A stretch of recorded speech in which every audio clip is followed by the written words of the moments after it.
Casa de la Literatura Peruana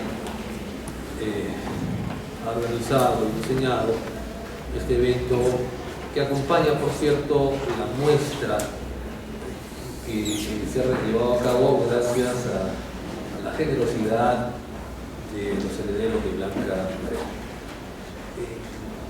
En esta mesa, destinada a la presentación de la poesía reunida de Blanca, elaborada por la librería Sur con estándares de calidad sumamente especiales, van a hacer uso de la palabra, en primer lugar, Manuela de Chislo, hija de Vicente, nieta de Blanca. Recibamos pues a Manuela con un fuerte aplauso.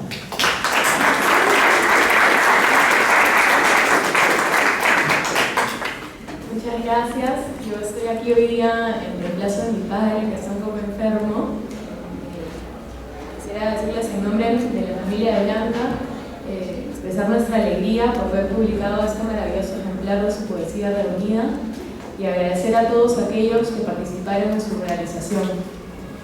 A todo el consejo editorial, en especial a David Gallardo y a Walter Sanseviero, a Rodolfo Loyola por su elegante diseño y a María del Carmen Getzi por su inagotable cuidado en la edición. También quisiera agradecer a Ana María Gasolo y Giovanna Polarolo por sus valiosos textos y por supuesto a todo el equipo de la Casa de la Literatura a través de su directora Milagros Saldarriaga por haber organizado y cobijado la muestra y a Sandro Chiri por organizar este congreso que nos reúne aquí hoy. Asimismo, saludo en nombre de la familia a los escritores, estudiosos y amigos, todos destacados, que hoy nos acompañan en homenaje a Blanca. Quisiera resaltar la presencia de Eva Guerrero y Luis Rebaza, que han venido desde España para acompañarnos en el congreso. Finalmente, no puedo dejar de mencionar a mi abuelo Fernando de Cislo por el hermoso dibujo que donó para la carátula del libro. A todos ustedes, muchísimas gracias por participar de este evento que nos conmueve tanto y nos permite recordar a Blanca, a quien extrañamos tanto. Gracias.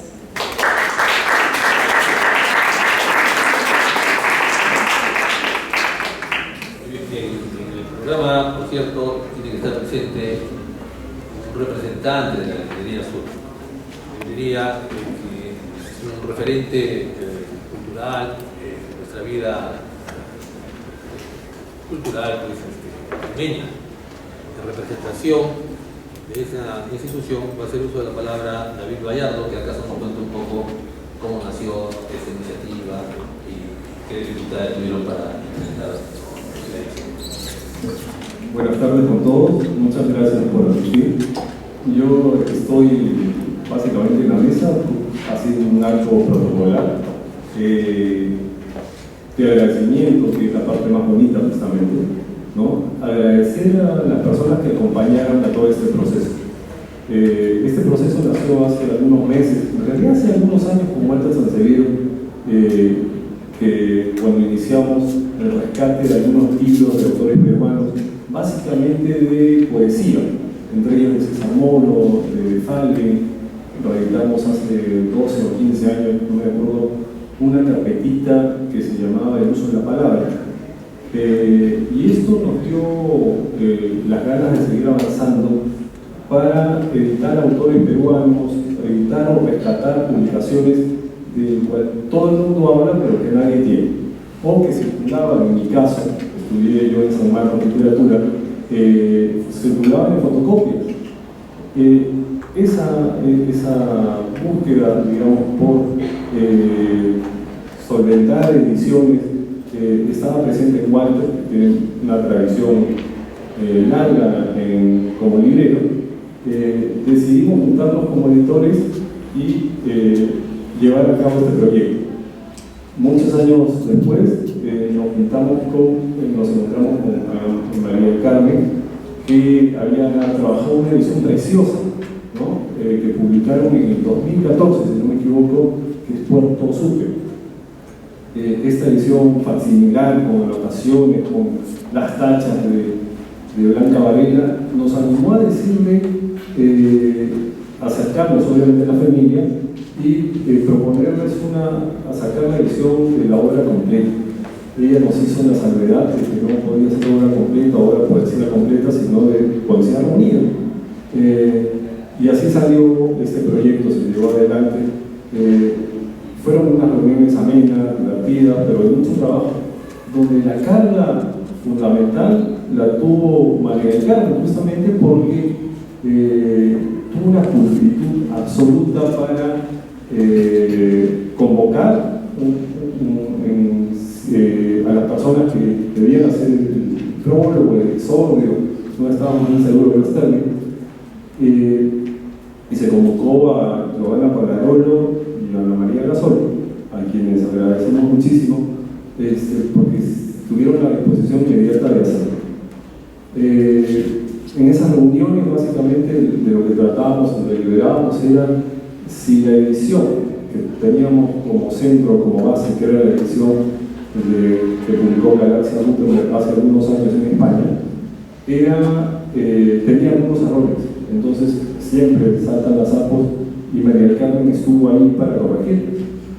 Convocamos a Rodolfo Loyola, como seguro muchos de ustedes lo conocen, trabajamos ya hace más de 15 años juntos y nos presentó una tapa y una carátula muy adecuada para una poesía tan elegante como la de Blanca.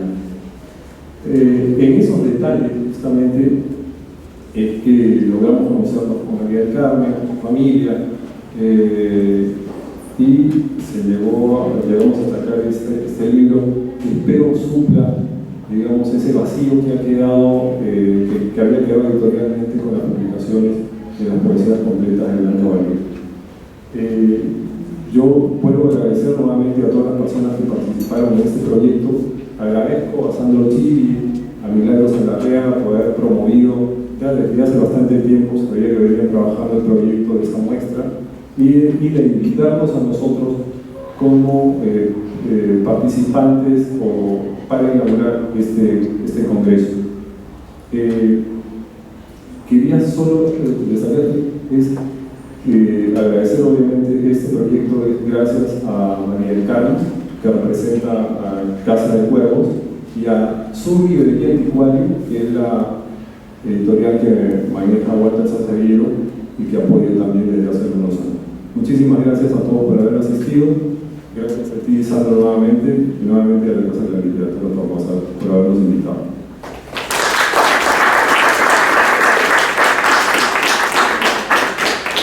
Muchas gracias. Nos además recordar al público que la edición Poesía Reunida que presentamos el día de hoy está a su disposición en la parte externa del auditorio. La bella edición. Profesor Camilo Fernández, colega también, y que hemos enfrentado diversas batallas a lo largo de la última década. Él va a ponderar la poesía de Blanca y, por supuesto, comentar esta edición. Camilo, por favor. Buenas tardes. En primer lugar, quiero agradecer a la Casa de la Literatura Peruana por esta invitación. Es la presentación del libro la que en gran medida inaugura el Congreso. Mi relación con Blanca Varela ha sido bastante significativa para mí, ¿no? Porque comencé leyendo el primer libro, que me pareció extraordinario, pero luego llegué a otro poemario, Barcos y otras falsas confesiones, donde realmente me pareció una poesía con mucho nervio, muy intensa. Francamente nunca había leído un texto de tan rara intensidad en el ámbito de los años 50, solo comparable a los poemas de Jorge Abad Edison. Bien, voy a leer un pequeño texto que he preparado. Dice así: Blanca Varela es, sin duda, la gran poeta peruana de la historia de nuestro país.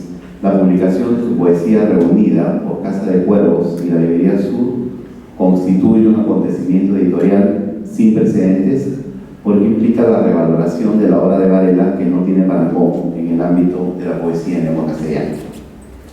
Quisiera situar la obra de Varela. Para ello me centraré en una de sus obras maestras, su poemario Balsas y otras falsas confesiones, 1974-1971. La obra de Varela establece lazos fecundos con el surgimiento de la lírica contemporánea en el Perú, donde brillan autores como César Vallejo, José María Guren y Jorge Eduardo Eyerson, entre otros. Alberto Escobar hizo una periodización de la lírica peruana sobre la base de la idea de la fundación de las tradiciones poéticas nacionales. Así, en plural, porque el proceso es múltiple e interminablemente heterogéneo. Este ciclo de los fundadores, según Escobar, tiene exponentes notables como Guren, Adán, Vallejo, los otros poetas vanguardistas y los artífices de la llamada generación del 50. En tal sentido, Varela es una de las fundadoras de las tradiciones poéticas en el Perú, como lo fue Sor Juana Inés de la Cruz en México o Gabriela Mistral en Chile. Se trata sin duda de piedras angulares en el panorama de la poesía hispanoamericana.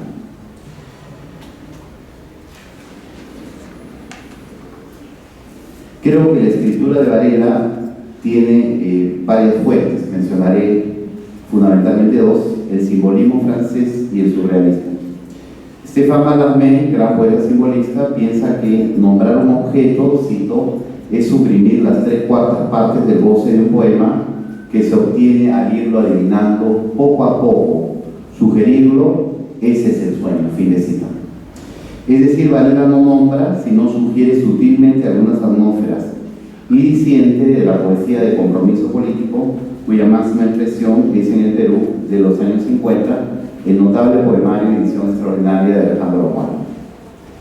Sin embargo, a diferencia de Mallarmé, la autora de Ese puerto existe reflexiona sobre su condición de mujer, cuestionando ciertas estructuras de carácter patriarcal con el fin de plantear la necesidad de escuchar al otro en el concierto de la modernidad. No excluye la perspectiva masculina, sino busca repensar el rol de los géneros para que el autodesarrollo y el progreso colectivo camine de la mano. Se trata de un planteamiento ético que pone énfasis en la necesidad del diálogo y de la exclusión de todo monólogo autoritario. Del surrealismo, nuestra poeta asimila creativamente la imaginería, que sobre la base de la oposición entre vigilia y el sueño se nutre de metáforas de corte onírico y cuestiona el paradigma racionalista. Paoli ha señalado que, cito, Varela se informa en un clima parasurrealista, igual que sus compañeros de generación, Javier Solomure, Jorge Eduardo Eyerson, Sebastián Salazar Bondi, fin de cita. Destiempo, poema que forma parte de Ese puerto existe, está dirigido a César Moro y relata el tránsito desde la esfera de la vigilia a la del sueño. Cito, se fue el día, las escamas del sueño giran. Otro poema, despierto, primera isla de la conciencia, un árbol. Fin de cita, de la docena. También en Las Ínsulas extrañas de Milodolfo de Falla se observa un camino que va del universo onírico al de la vigilia. En tal sentido, Varela establece con rasgo distintivo lazos fecundos con la obra de Moro y de Falla. No emplea la escritura automática como en algunos poemas de André Breton, pero se nutre de imágenes oníricas que cuestionan la racionalidad instrumental en el mundo moderno. En valses y otras falsas confesiones, Varela organiza un discurso multiforme, donde se dan cita el monólogo del yo poético, las letras de valses y la narración de hechos que remiten a la crisis de sujeto en las sociedades avanzadas. Dicha orquestación en varios planos recuerda los experimentos de T.S. Eliot en Tierra Baldía, donde se justaponen citas de versos de Baudelaire y al lado de expresiones coloquiales o de breves textos en alemán. Al final, Eliot incorpora unas notas explicativas del origen intertextual de cada una de las referencias para identificar el concepto de originalidad arraigable y romántica y formular que el poeta debiera ser un mago de la disposición de la estructura del poema. El yo poético, en Valsas y otras falsas confesiones, dirige su discurso a un interlocutor como un ser, cito, ahogado en un océano de semejanza. Fin de cita. Pareciera que en el mundo cotidiano nos hemos sumergido de manera algo desatinada en la homogeneidad y no hemos dado primacía a los ecos de la alteridad, al reconocimiento del otro y del diferente, el cual reclama insistentemente nuestro concurso. Varela habla de la perspectiva de una mujer esposo o víctima, mas universaliza su discurso, con el fin de cuestionar los fantasmas del discurso homogeneizador y excluyente. Giovanni Bottiroli subraya que cito, deberíamos aprender a reconocer que los conflictos son fecundos y las pacificaciones estériles. Es decir, sumirnos en la ausencia de contradicciones puede ser el paso a la inercia y al atraso. Los conflictos bien causados hacen que surja la luz al final del túnel. El investigador italiano nos habla de estilos de pensamiento. El primero es el disruptivo separativo, basado según Bottiroli en los usos institucionales de la lengua. En este caso, se trata de superar la ambigüedad entre significante y significado, entre signo y referente. Separativo, cito, presupone un mundo ya segmentado y categorizado, nombrado sin equívocos ni interferencias. El segundo es el subconjuntivo, que busca el tratamiento de la ambigüedad desde el punto de vista de los regímenes de sentido, y puede ser de dos tipos: el distintivo, el cual revela el funcionamiento de una inteligencia estratégica, de raigambre, a veces dialéctica, y que trasunta la idea de introducir un principio de articulación para interrumpir el interminable flujo de la semejanza. Y el confusivo, neologismo que no entra en ningún sentido peyorativo, que pone de relieve la inestabilidad de los significantes respecto de los significados y tiende a lo cíclico. Varela manifiesta un estilo distintivo, pues revela el tratamiento de las contradicciones y el funcionamiento de una inteligencia estratégica, que al decir de Bottiroli supone, cito, un pensamiento de la flexibilidad, y la flexibilidad es indispensable en una identidad relacional compleja. Fin de cita. Varela lo sabe con incuestionable precisión y por eso toma mano de los contrastes en el universo de las relaciones cotidianas para construir un mosaico de textos donde la violencia verbal resulta también un recurso artístico que abre el camino a la experimentación discursiva. Las palabras se rozan entre sí de modo inacabable y de aquella lucha nace la creación al borde del abismo, porque como el ave fénix se renueva incesantemente y traza los límites de su propia discurso. Sin embargo, Varela trasunta un pensamiento de la flexibilidad, pues busca la salida ante las oposiciones que habitan en el mundo cotidiano a través de la escisión del sujeto y de cómo una lucha entre dos principios, el de la antítesis y el de la contigüidad, pudiera abrir la posibilidad de un tratamiento de la contradicción y una eventual síntesis. Cito a Lakoff y Johnson: nuestro sistema conceptual, cita, en términos del cual pensamos y actuamos, es fundamentalmente de naturaleza metafórica. Fin de cita. A ello debemos añadir que la moderna lingüística cognitiva ha desarrollado investigaciones muy avanzadas para desentrañar el funcionamiento del cerebro a partir de la organización metafórica del pensamiento. Parafraseando a Giorgio Raimondo Cardona, puedo afirmar que es como si concibiéramos ahora que esta casa fuera un cuerpo, los pilares fueran los brazos, la entrada a la boca, las ventanas los ojos, etc. Veamos la primera parte del poema llamado Ejercicios, que forma parte de Valses y otras falsas confesiones. Cito: un poema, como una gran batalla, me arroja en esta arena sin más enemigo que yo y el gran aire de las palabras. El yo poético como personaje es configurado como un sujeto escindido, dividido. Una parte de él está en relación de contigüidad con el poema, la otra se halla en una relación antitética con el mismo texto poético. La obra literaria y su constitución acompañan al yo poético, pero a veces lo enfrenta a este con el producto de su propia creación. Es más, el propio hablante en tanto personaje se convierte en enemigo de sí mismo. Hemos comprendido, al decir de Bottiroli, la figura del personaje de manera atomística o funcional, es decir, como una suma aditiva de cualidades, lealtad, diligencia, bondad, o un mero actor algo estático, determinado por su hacer y la naturaleza de sus acciones. Y allí late un error, porque debiéramos considerar siempre al personaje como un ser dinámico y que busca de modo persistente una autocorrección en el ámbito conductual. Por eso el yo poético configurado por Varela, en el poema que acabamos de citar, es en realidad un personaje hablante, un actor en permanente transformación, que se enfrenta a sí mismo porque busca una autoconciencia de su accionar en la necesidad de progreso. Ello se logra a través del empleo de una inteligencia figural, una organización del pensamiento basada en las redes figurativas, que, sobre la base de la percepción de los términos opuestos, pueda encontrar una salida a la contradicción antes expuesta. La metáfora que preside el texto es la siguiente: escribir significa luchar con las palabras y consigo mismo. El poeta lucha consigo mismo.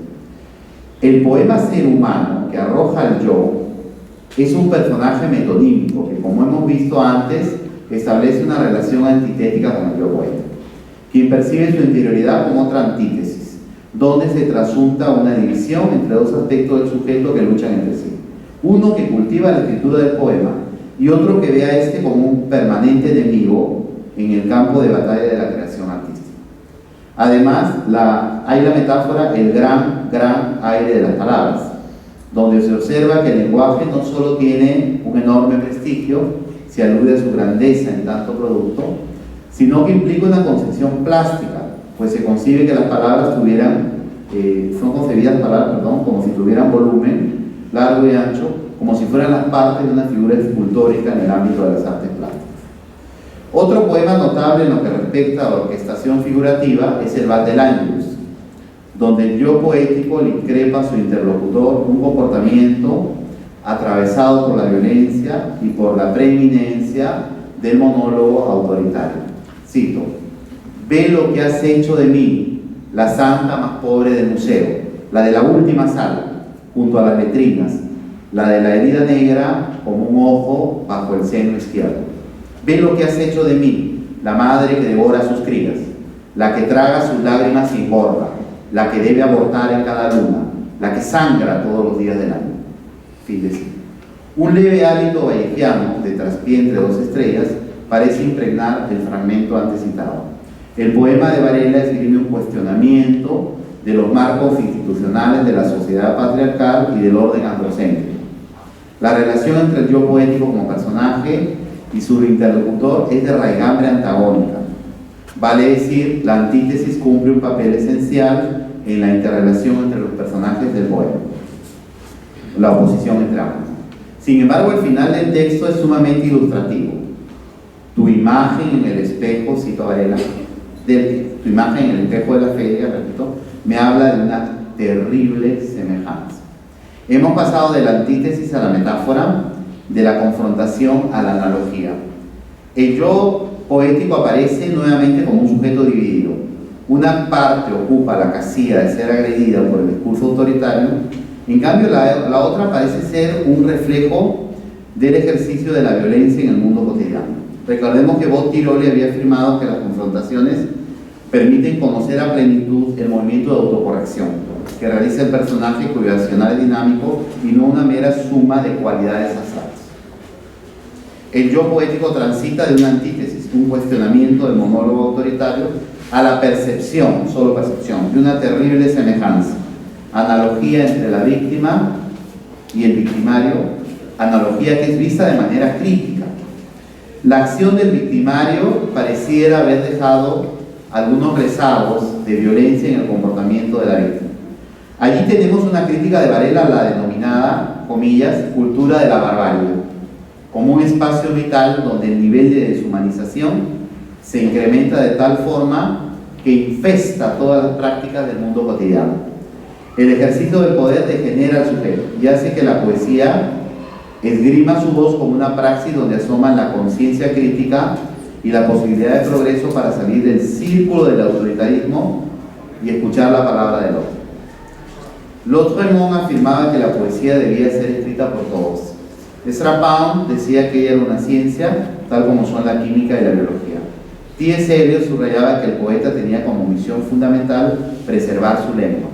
Enrique Lin alguna vez llegó a pergeñar el siguiente ilustrativo verso: porque escribí estoy vivo. La poesía es un intento de acercarse al otro, el enigmático lector que descifrará el poema apenas esbozado por el autor. Yo es otro, ha enfatizado Arthur Rimbaud en Cartas del Vidente. La relación entre emisor y receptor semeja un vínculo de amistad. José Emilio Pacheco dice a George Moore, uno de sus más asiduos lectores: no nos veremos nunca, pero somos amigos. Extraordinaria poeta, Varela ha constituido una obra que configura, que significa, sería mejor decir, uno de los monumentos imprescindibles de la poesía en lengua castellana.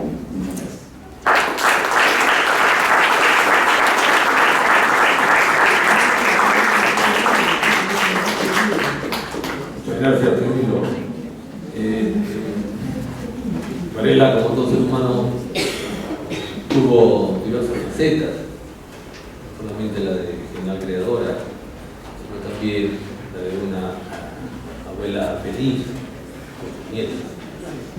Es probable que Manuela de Chitro se anime a contar una pequeña anécdota. Sí, con mucho gusto.